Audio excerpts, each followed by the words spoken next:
Bonjour et bienvenue dans ce nouveau numéro Parole d'experts consacré aujourd'hui à la mobilité urbaine. Partout en France et dans le monde, des collectivités, des professionnels du transport, des associations écologiques suivent, décident, fabriquent les moyens de transport pour piétons de demain. Si certains bottent en touche, d'autres font leur petit bonhomme de chemin, des gadgets qui incitent de plus en plus de citadins à abandonner leur voiture et à imaginer leur mobilité autrement. C'est une véritable révolution qui nous attend et bientôt l'heure de vérité pour de nombreuses startups qui ont cru et qui croient en ce marché, avec un modèle économique à trouver, bien entendu, et des opportunités à saisir. À quoi vont ressembler nos trottoirs dans moins de 10 ans? Pour nous éclairer sur le sujet, avec nous sur le plateau, Paul Chavant, fondateur de l'entreprise Rollkers. Bonjour.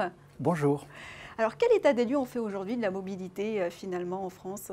La mobilité en France couvre beaucoup de domaines, mais en ce qui concerne le domaine des piétons, qui est mon domaine de prédilection, on trouve pas mal de choses, certaines qui sont anciennes mais relookées, certaines qui sont beaucoup plus récentes. Alors bien sûr, on connaît les vélos et les trottinettes qui ont été réindustrialisées. Et depuis une dizaine d'années, on voit arriver des choses venues d'Amérique comme les Segway, qui sont ces espèces d'engins à grosses roues et à guidon, qui ont été allégés depuis. Et puis des dérivés de ces moyens de transport Segway qui sont sur le même principe mais qui sont différents. Par exemple, on voit les monoroues, on voit aussi les overboards que les enfants utilisent beaucoup. Et voilà, il y a pas mal d'engins qui émergent, mais on constate quand même qu'on n'en voit pas encore tant que ça. Est-ce que vous pensez que ces nouveaux moyens de locomotion pour piétons vont être une alternative sérieuse finalement contre la pollution urbaine demain ? Écoutez, je l'espère. Pour l'instant, je pense que ce n'est pas encore tout à fait le cas, parce que si c'était le cas, on aurait beaucoup moins de piétons et beaucoup plus d'équipements qui les remplacent. Néanmoins, on voit bien que même la bicyclette, je dirais même la trottinette, n'ont pas atteint encore le niveau qu'on pourrait espérer. Et puis bien sûr, pour les nouveaux moyens dont j'ai parlé, c'est vraiment pas grand-chose en réalité. On ne peut pas parler d'explosion de ces nouveaux moyens. Pas encore en tous les cas. Pas encore à ce jour, non. Mais je me fais un peu l'avocate du diable. J'ai quand même l'impression, tout de même peut-être à long terme, que c'est la possibilité finalement d'entretenir une certaine sédentarité, finalement. Votre position là-dessus?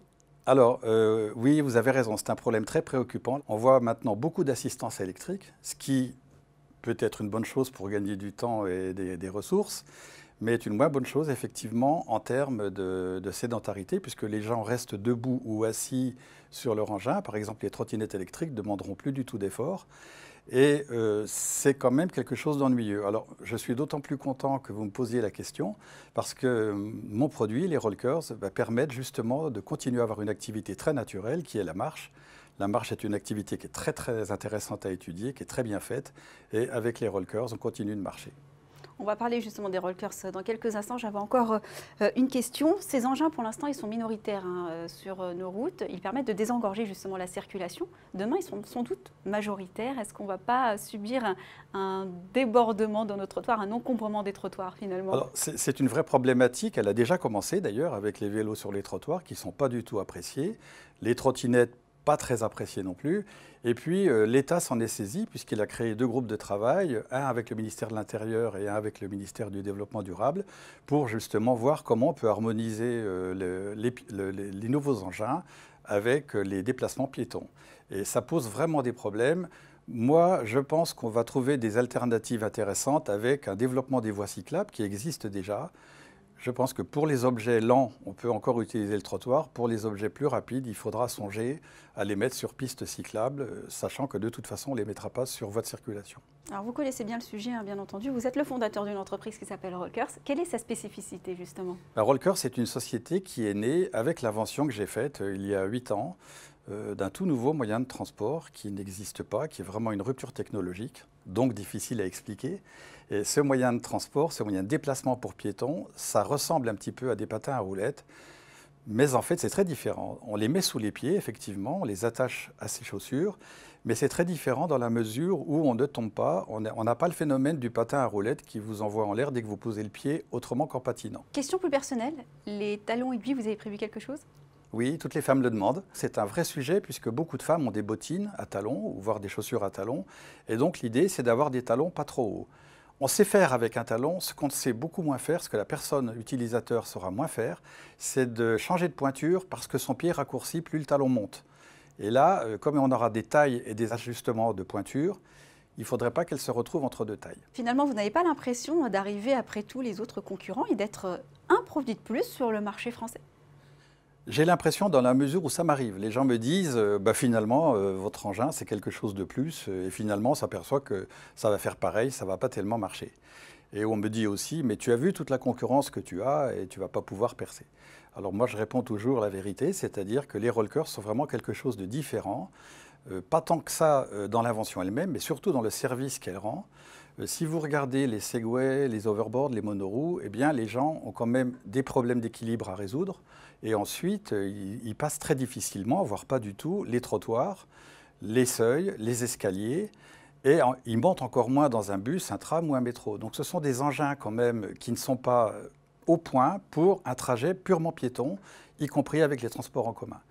L'intérêt des rollers, c'est que vous allez partir d'un point A, arriver à un point B avec vos rollers sans les enlever, même en passant les trottoirs, parce que vous êtes en mode piéton et vous enjambez. Les escaliers, bien sûr, ça fonctionne, on a testé, on a déjà pu tester sur le prototype.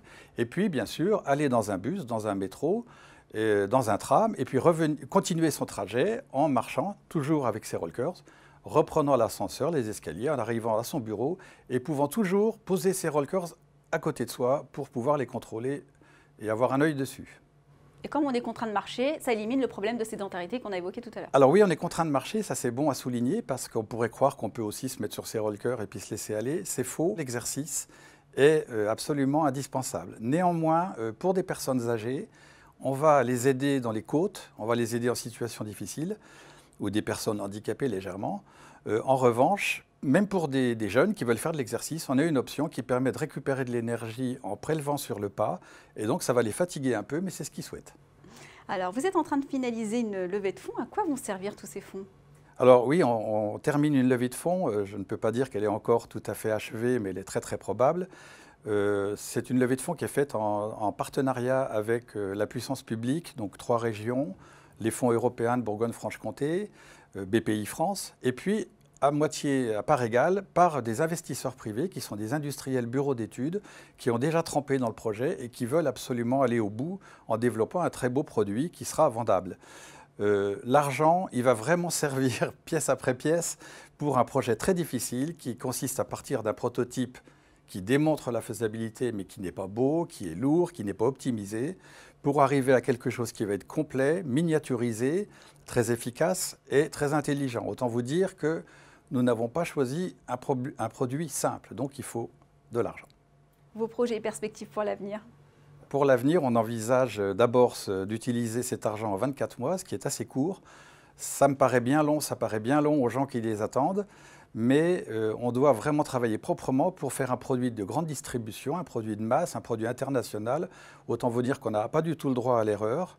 Et on espère que dans 2 ans, nous serons prêts à produire déjà des petites séries, à les commercialiser nous-mêmes.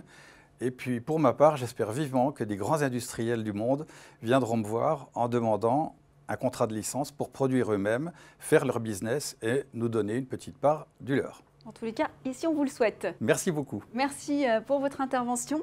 Merci à vous de nous avoir suivis. On se retrouve bientôt pour un prochain numéro de Parole d'Expert.